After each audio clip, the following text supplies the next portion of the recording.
You want to start with an opening statement? What we talking about? Louisiana. Christmas. Christmas, Louisiana. Uh, the opening statement. I hope everybody had a great Christmas. I did. I enjoyed some family and good time. I think our kids got rested.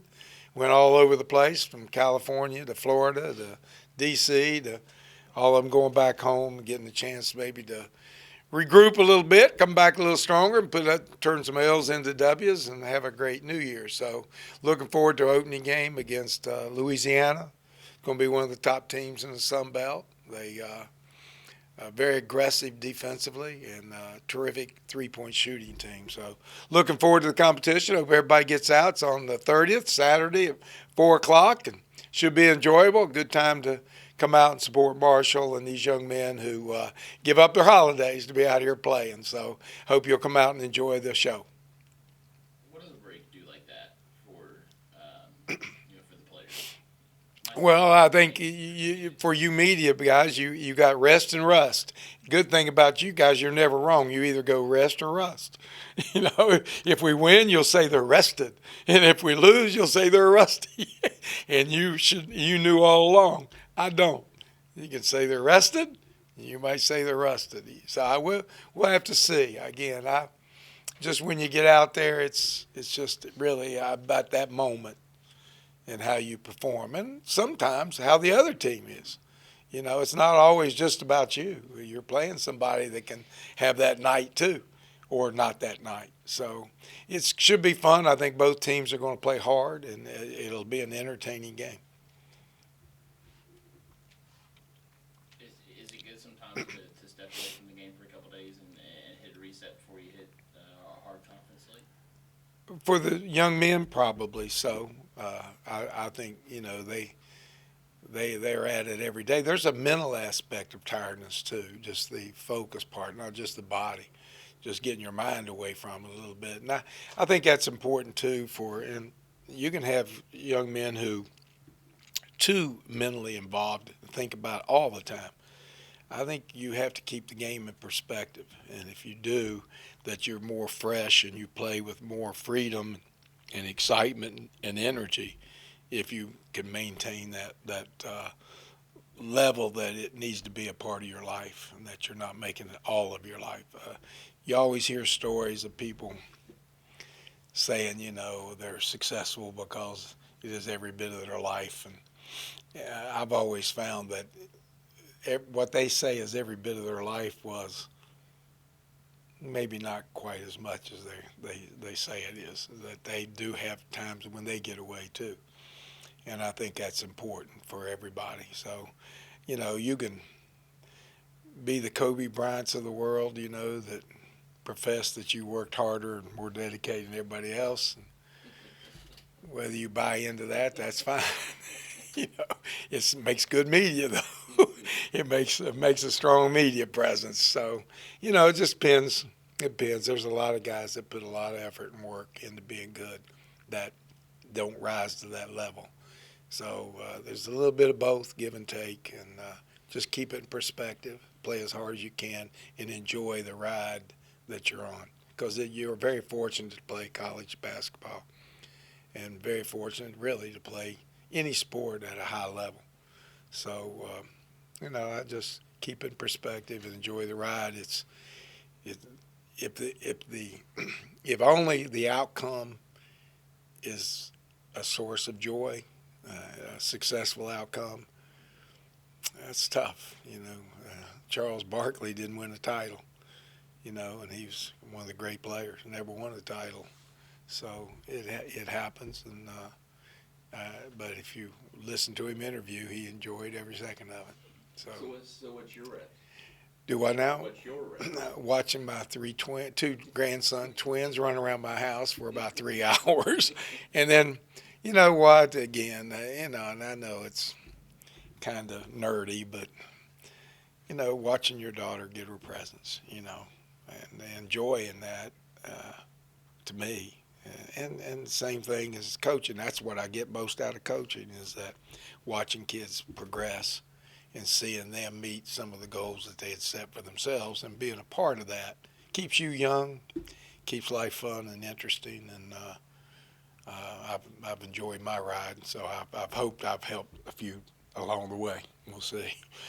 Well, I know I have for some. I get high school kids calling me all the time, but for the Johns and the Tavions and even the Gorns and Millen, who's working.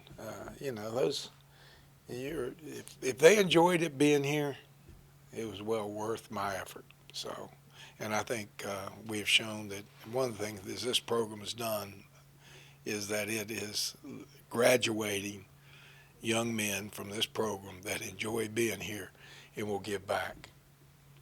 When you look at Louisiana, obviously a team you saw last year, but your side and their side look a lot different.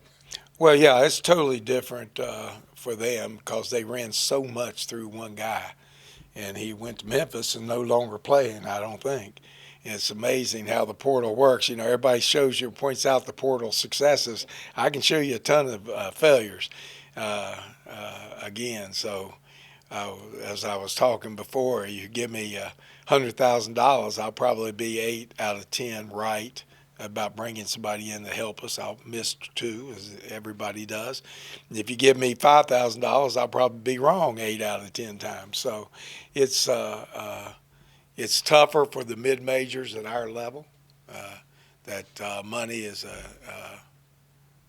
not as abundant as others. So we have to be more correct, more precise, and it's difficult. And trying to go through, I was talking to coach at Toledo, Tom, and he said he's going back to high school kids. He's staying in high school. He didn't have the money to really get sure things, and that he's more successful. And I know that he brought 2 in out of the portal this year, and neither one are either with the team or playing very much. So it's not everybody says, oh, portal, that's the way you got to go to be successful. Well, there's some success and there's some failures too. So, and there's some teams that have freshmen out there that are doing really well. So we got to find the best player and the best fit for us. Having Nate Martin, that's a blessing. He's come in, he's fit in, he's producing. Kevon has given us some. He's got some work to do, and so does Cam Crawford. He's got some work to do. So, it's in and out of success and how quick they can help your program. As you're looking at your rotation, and guys like Nutter have seen time, Cam Crawford's been in there quite a bit. Who maybe out of those 6 through 8 have grown the most? Well, I think the biggest change in what you're asking him to change from where they're used to playing is Jacob Connor.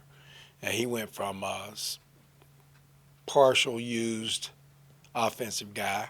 He's mostly a defensive guy at AAU, and even not a prolific scorer or playmaker. He played off the ball most of the time. And asking him to come in and be a lead guard and to handle the ball and create not just once every 5 or 6 times, but every time to come down, that takes a lot more energy, a lot more focus, and a lot more aggressiveness. His personality has to change a little bit. He's got to be more outgoing, and I've seen that growth. He's starting to take command of this ball club. So I probably, as far as that goes, he was always a good player, but now he's going to be a good player in a different way. And that the way we're asking him to play, he's got a lot of growth in there. But, if you look at him as a senior, 6'10", 225 lead guard, he's going to be a handful for a lot of people and give Marshall fans a lot of enjoyment. I think that if Nick go by practice yesterday, Nutter has worked his way back. Sometimes as first-year guys, you go in and out a little bit, and I think he's come back. He brings a lot of energy and competitiveness that we need on the floor, and has done a super job. Cam seems to be settling back into his role as a scorer and part-time lead guard. I think it's better for him that way, and I think he's finally accepting it. I think he came in thinking he was going to take over total control of the ball as he plays, but we couldn't replace his way he scores, you know. So he almost has to, for us to be better, take that one that can get the shot up quick. And his shooting, if you look at it, as Jacob has started taking over the ball more, his shooting percentages have gone way up. And I know his turnovers have gone way down. So he went from like a 4-4 in a game to a 9-0. And then basically a lot of that was that Jacob Connors was taking the ball out of his hands a lot, and he didn't have to do it every time down the floor. So I think that's important. He's grown in that way. Obina, all the fans that said don't shoot threes, is now the leading three-point shooter on our team at 42%. It says you never give up too soon. You might want to stick with them a little bit. But, you know, a lot of people play. I guess I coach a little different. A lot of people coach in the moment, and I coach to the future. And what I look at is, okay, if these guys are doing this and they look like they're capable in a practice, they might not have it in a game yet, but they're showing it in practice and they work at it and they're practicing it. I look at it like if they play this way, if this one plays this way, that one plays that way, at their best, then we got a chance of being the champion. So we're trying to get there. Obina obviously has improved his three-point shooting.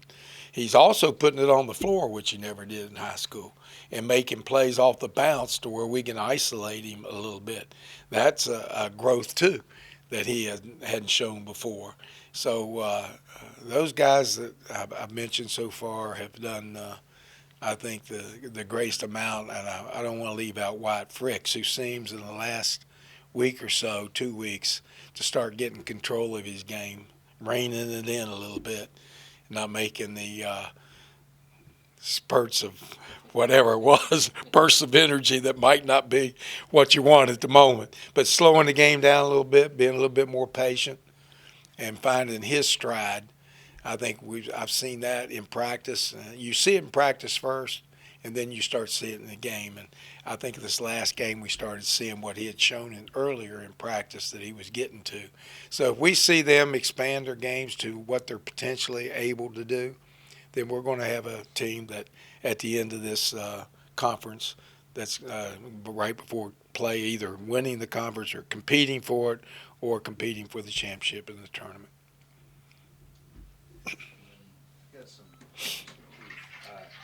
How's your non-conference schedule helped you going into the Sun Belt play? I don't think it helped us at all. I want to win more games. I think you learn more by winning than you do losing, all right? Losing, you're just trying to make sure everything stays, all the parts stay whole. Now, the fortunate thing about for me is, and because my assistants do a good job, they've gone out and good kids. I don't have to worry about the breakup like a lot of coaches do.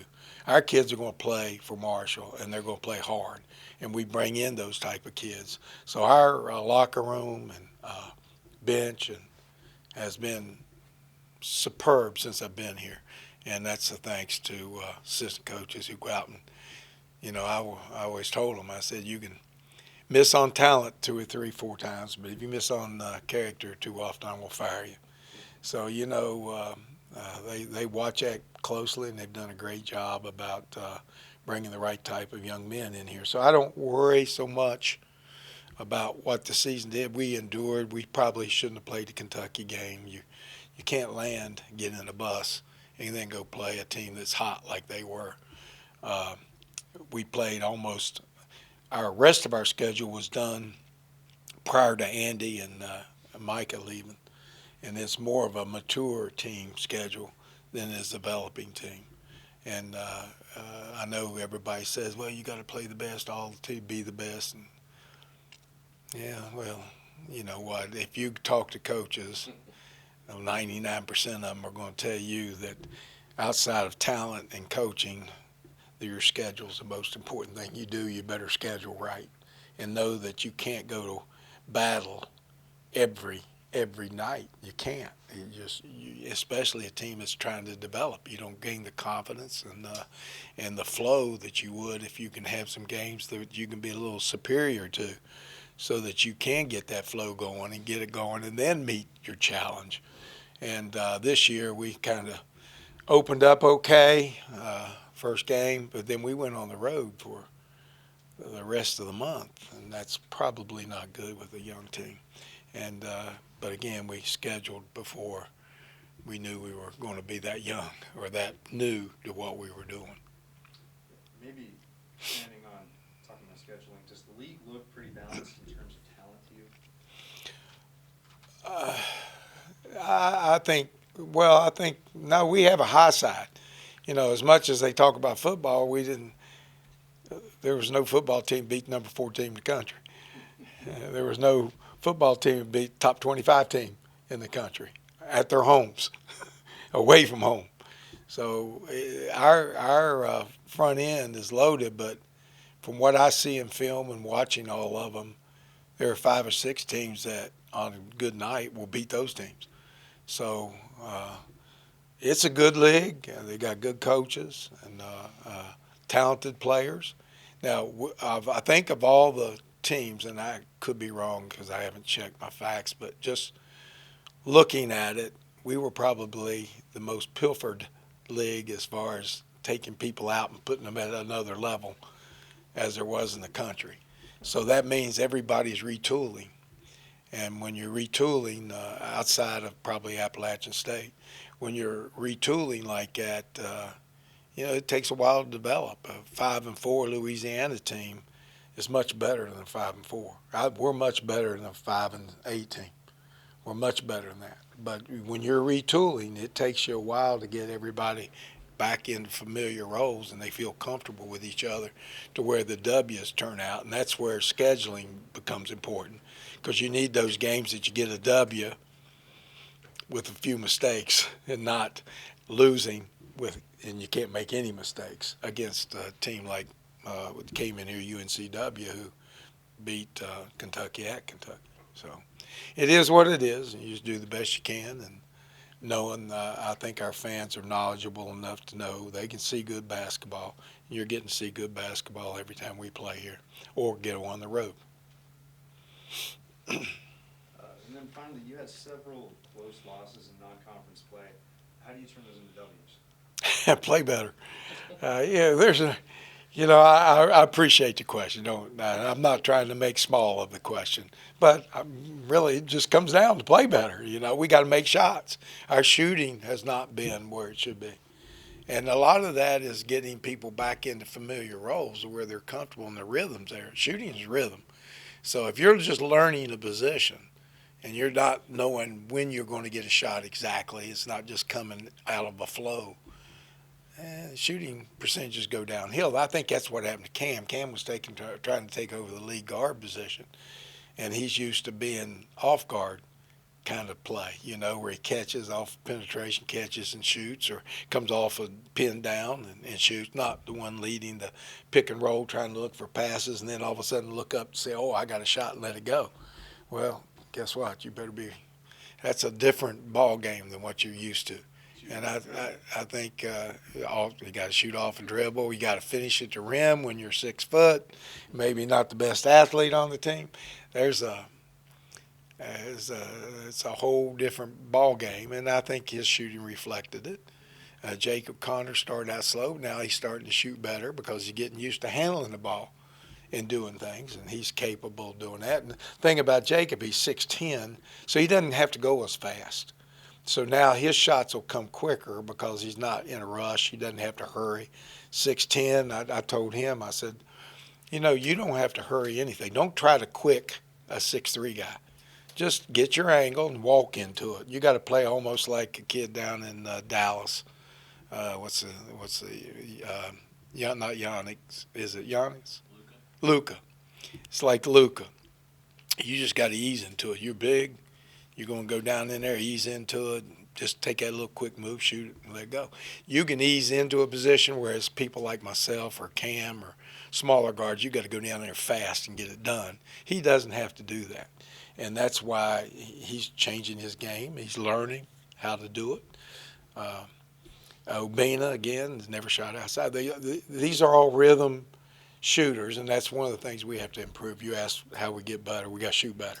Our defense has been pretty solid. It's held teams where it should be. That D and D'Antoni is starting to turn into defense. And instead of dummy, why don't you play defense? But, you know, again, it's not, it's funny. And I haven't changed as far as my emphasis on defense. I understand it. Heck, I know that you got to play defense to win a title. You also got to score points. So it's a balance. You can't have one without the other. You can be really good at defense and maybe a little less offense, and you can be really good at offense and have a little less defense. But either way, you got to have both, and you have to be a balanced team that can produce on both ends because you play 50% of the time, one way or the other. So I just think as we get accustomed to what it is, we have to shoot the ball better. Defense has been good. We have a few players that haven't learned, that haven't been in our system long enough to understand that we play hard all the time. You can't take a break on the floor. You can't have that time where your mind wanders or you don't focus in on what you're supposed to do, because our way we play offense, everything's connected. And the way we play defense, everything is connected. It's connected the entire play. So you can't have that moment where I'm just trotting down alongside my man, and then when the action gets here, I'll turn it back on. Can't do that. And we don't play that way. So I think they're learning, new guys in our system, how that works. Like Cam Crawford, who was here last year, not Crawford, but Cam Kerfman, who was here last year, he plays hard at a championship level. How hard he plays is what you have to do to win a championship. Obina plays hard like you have to win a championship. Nate Martin plays hard like you have to. But then we've had to pick up Jacob Connor's intensity and his efforts and his energy in the game, and others along that line. Nutter is one that we'll probably put back in a little bit more here, but he brings that energy with him. He got that out of high school. I'd like to take credit for it, but I probably need to thank his high school coach and for his mom, dad, and who he is, because he's a competitor and he gets at it. So I think we have to learn to take the dead spots out, learn to play the energy level that you have to win a championship, not finish in the middle of the pack, and then to shoot the ball better. And the last thing is shoot the ball better, because this is a game of makes, not misses. You have to make, and they have to come every day being ready to play, energy that required to make shots. And if they do that, then I think the talent's here. We haven't been over. You haven't seen teams come out and out-athlete us. You haven't seen teams come out and big us, just be bigger than we can handle. Haven't seen any of that. We played Kentucky, one of the top teams. We weren't out-athleted. We weren't out sped up and down the floor. We weren't outsized. We have it here. It's just pushing it all together so that it blends and the rhythm is there to win. There's a difference between playing good and the difference between winning. You can play good and lose. You don't play bad and win most of the time. Sometimes you can, depending on what the other team does, but there is a different level between winning a championship and winning almost all your games. It's a step above playing good. And we have to get that's the step we're missing the most. We have to learn that there are critical times that you cannot make mistakes or that you have to hit that shot. And when they start coming through and they hit that and that rhythm's there and that mindset's there, and that goes back to scheduling again, getting the confidence so that you're not having the L's, that you do win these games and you are seeing the ball go in the basket. That's all a part of being successful. And we just have to keep working at it and understand that college basketball's changed forever with this portal in NIL, and there's going to be constant growing unless y'all jump in here and give me $1 million and I go buy my team. That's what Coach Georgetown said. I'm not coming here to recruit. I'm coming here to buy my team. He's got an advantage, But anyway, we'll see what happens. I feel good about our kids. Feel real good about them. Thanks, Dan. Yep.